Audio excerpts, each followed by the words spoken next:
Snipers, you have to see what's happening to the Bitcoin price this Monday as we have a massive indecision candle today. And we all know that 44,800 is the major support level for Bitcoin, with the monthly open at 47,000 as the major resistance that the bulls need to conquer if we want to assume any further upside. It is not a coincidence that we have this extremely large wick down all the way below 44,800 to 43,370, and then all the way up to 47,000 on the 4-hour chart. This is a massive indecision candle, but notice how the buyers did not get the candle volume here. They were able to bring it to 47,000, but there were more sellers than buyers. This is an extremely big puzzle piece. Now, the 4-hour chart can be quite manipulative because institutions like to hide their moves on different time frames that aren't as popular. But even on the 3-hour chart, there's still more sellers than buyers on this extremely important candle. And then when we go inside of the 6-hour chart, where we know institutions love to hide their volume, it is also filled with sellers. And so it doesn't look like that 4-hour candle is quite manipulative. It looks like it truly was a candle that proved to us that there were a lot of sellers in this range from 44,800 to 47,000, where the monthly open is sitting. And that means that not only have we cleared the order books in this range down to 41,950 when we first came down, when Bitcoin saw this 19% downside candle on the 7th of September, but now we're already clearing the order books within this range after already clearing the majority of volume, telling me that if we're going to see a downside scenario, it's going to be a very violent one. And that's why this video is extremely important, because we're going to look more into the smaller time frames, but we want to talk about this downside scenario that we've been expecting. If we don't see strength at 44,800, the next level of structural support is at 36,500. It's confluence with the golden zone retracement from the move that took us from the $29,000 level all the way up to this $53,000 level, this 80% upside move after the B-word event. This would be the golden zone of retracement between the 615 and the 618. And so are we going to be seeing a 20% drop for Bitcoin's price to 36,500? That's certainly on the table. And the problem here is if we get down to 36,500 on the daily chart, we have the 100-day moving average, and we have the 50 and 200-day moving average above that level. And so it puts us below all daily moving averages, but more importantly, it puts us below the 20-week moving average, which is home base in a bull market. And so when you get below home base, that's a very big puzzle piece. Notice how this 50-week moving average, where we initially bounced when Bitcoin came down to 30,000 in May, is actually showing confluence now inside of this range of 34,708 and 38,000. It's actually sitting at 38,000. So that's an interesting puzzle piece. But if we come down there and we knock on the 50-week for a second time, the likelihood of that door opening becomes a lot likely. Are we going to be seeing Bitcoin push down to 24,000 at some point? That is also on the table if 44,800 breaks, which is why it's such an important level. And I talked about us getting above 46,000 yesterday is a high probability, and that's exactly what happened. But we can see now with the volume that the sellers are strong here, and so we couldn't even get the candle to test the monthly open. That's not a good sign on the 4-hour chart. The fact that we reversed before testing the monthly open yesterday at 47,000 is a sign of weakness. So the real question at this point is, we are inside of this flag pattern, right? It's a very garden variety market consolidation after a major move to the downside. Notice how we have this sort of support level here inside of this channel, this flaggish pattern from the 49,700 drop. Now just kind of going back and forth. When is this going to break? Well, a lot of sell pressure here tells me that the likelihood of this coming down is more likely than the likelihood of this coming back up and breaking back towards 49,700. So if we can get candles above 47,000, that's when we can start talking about upside scenarios. But up until that point, there is an extreme downside scenario on the table. And we know that with this move down for Bitcoin from 47,000 to the low that we've set so far here, right around the $43,000 level, altcoins have not been performing well against Bitcoin. Specifically, when we look at what's happening to Ethereum, we're seeing further sell-off if we look at the sell-off in percentage-wise for just Ethereum, which is going to also affect other altcoins, Polkadot, Stellar, Solana, these are actually going to see more amplified percentages compared to Ethereum because they have a smaller market cap. We've already seen 25% correction from the recent high, while Bitcoin has only really seen less than a 20% correction. It's actually around 19%. Now, here's the thing that we know for sure. If we break 44,800 and come down to 36,500, there's about 18% downside from where the current price is for Bitcoin. But for Ethereum, the next level of support's at 1980, which means there's a 39%, if not 40% downside risk here, a lot more than Bitcoin, and that's also going to be amplified with other altcoins. And the reason this would happen is because the Ethereum Bitcoin chart, first and foremost, is yet to form any new highs, signaling that altcoins are actually not in the strength zone right now, at least in terms of macro and, trying to determine whether we're still in altcoin season. Altcoins are not in favor because we didn't get Ethereum, the leading altcoin, to get to new highs. That, it could have at least gotten past the May highs, didn't do that. And that's causing this altcoin chart that does factor in all of the top 100 outside of Ethereum and Bitcoin to sort of have this double top so far. We haven't formed new highs here as well, which means when you reach the top, what comes next? A downside move, right? And so that's why this is extremely important for us to monitor right now. If you think that this chart is just going to start rallying to new highs, then that's when you can move into the side of people expecting altcoin season to continue and for altcoins to outperform Bitcoin and continue to see massive gains. I'm sure there are going to be those isolated scenarios like in the 2018 market where altcoins weren't doing well, but then Link was doing well, for example. So there's always going to be those isolated projects. But the fact is, if this chart comes down, many altcoins are going to be in jeopardy, like Cardano, Solana, Polkadot, some of our favorite altcoins. And so this would coincide with Bitcoin dominance double bottoming, and that means that we would see Bitcoin dominance increase. And the last time we saw Bitcoin dominance increase after an altcoin season, it was because Bitcoin's price and the overall market was coming down. The total market cap chart was coming down. And that caused fear from altcoins that were more risk on to move and inject capital back into Bitcoin as a hedge, which is more risk off, I guess you could say, in the cryptocurrency market terms.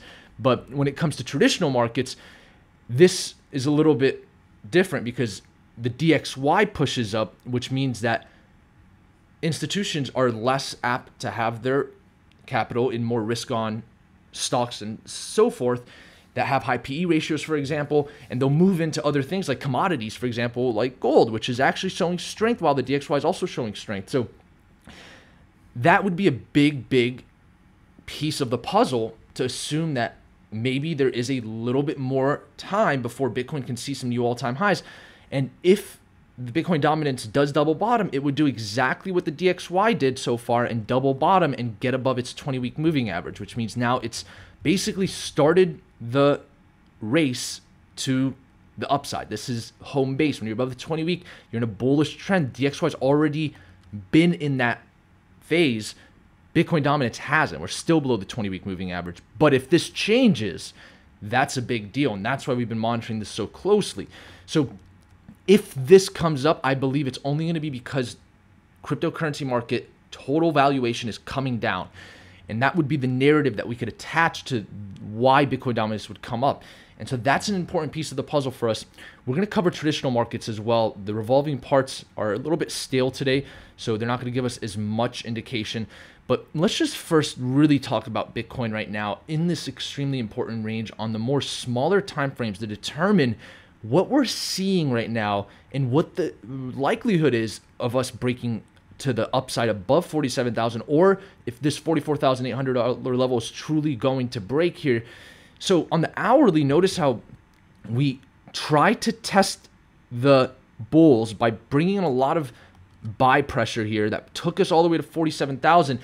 And that was a great opportunity to see how strong the bears are right now. And notice how we almost saw double the amount of sell pressure come and immediately reject Bitcoin back below 44,800 when we got this bullish test.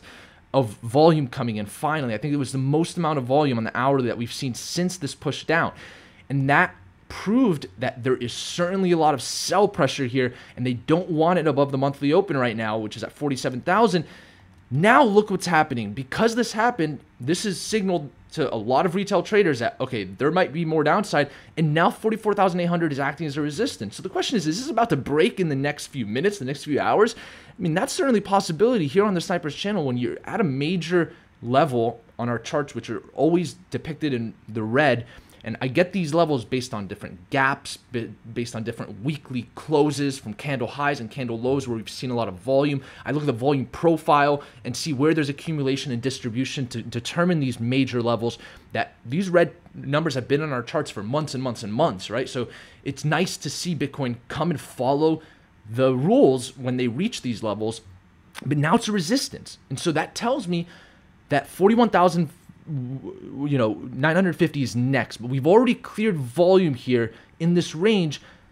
This would mean that if we start to move down, there's going to be a more violent push down below 40,000. And the problem with that is now the range takes us to 38,000, and then we can finally probably find some buyers here between 34,788 and 36,500. So this is my area of interest for some initial buy pressure to come in, but until 44,800 can really start to show strength, the 20% push to the downside is on the table for Bitcoin right now. And if this move comes to the downside, my expectation is that altcoins are going to get even more bled out, and that having capital in Bitcoin rather than altcoins right now is the safer hedge against downside. And if we start to move above 47,000, this could change, because that would mean that Bitcoin's strengthening, and then altcoins potentially are not right now going to start bleeding out, and there could be more of an extended altcoin season. But without 47,000, that's off the table in my opinion. So quickly to wrap up here with altcoins, I already talked a little bit about Ethereum, but remember, we're in this large range. The important levels here are 34.54. If we can't get above that, 1980 is the next target. And we look at the Ethereum to Bitcoin chart. What we want to monitor here is if 65,000 Satoshis comes back into the equation and this breaks, that's a confirmation that in the medium term, the next couple months, maybe in the next year or so, Ethereum will not be performing better than Bitcoin. And the total market cap chart is also looking like it's forming a lower high and topping out here. We cannot ignore this as a potential lower high. And that would assume that if this starts to move down, that we're going to start seeing the valuations of these cryptocurrencies get bled out. And I think that Bitcoin will be the least affected by this. And when we look at Bitcoin dominance, the final confirmation of our opinion with altcoins will be us above 45% dominance at the 20-week moving average. That would signal the reversal is most likely here. And then Ethereum dominance and others dominance, we will continue to isolate, but they both sort of look topped out, especially now that we looked at this Ethereum dominance chart yesterday and noticed how we failed to form any further highs. We even got close, but we failed to form highs. That is a bearish opinion in my books. And so the DXY, what we want to monitor is, we know that we're in a bullish move right now in the macro. And I think that if we start to see 93.82 break, this is when we're going to see traditional markets, commodities, and the cryptocurrency market start really seeing the effects of the DXY. Because we've been in this range since July 2020, I don't think it's really affecting markets right now. But getting above this range will really start to dilute the valuations of these assets. With the DXY and the dollar strengthening, we could expect some downside if we get above 93.82. Until then, we're buying ourselves time, which is why I think Japan is moving up right now to see some new yearly highs. And then China looks like it wants to follow this path. It sort of did a flag just like Japan. So it could be the last mile for a lot of these traditional markets before we see this kind of topple over. The S&P 500 already starting to show weakness coming down to the 50-day moving average. The real question is this 20-week moving average, is it going to hold? And it looks like we're going to come and test that at some point. If that DXY pushes up, I don't think that's going to hold. This scenario right here is going to be massive for the cryptocurrency market, because that would be bad. So far, though, we're bullish. We're good, you know? So the train is going, right? If it walks like a duck, if it talks like a duck, then 8 out of 10 times it's a duck. But there are those 2 times that you're going to get fooled. And so we really need to monitor this week's price action. Turnaround Tuesday's coming up tomorrow, so that's going to be interesting to see.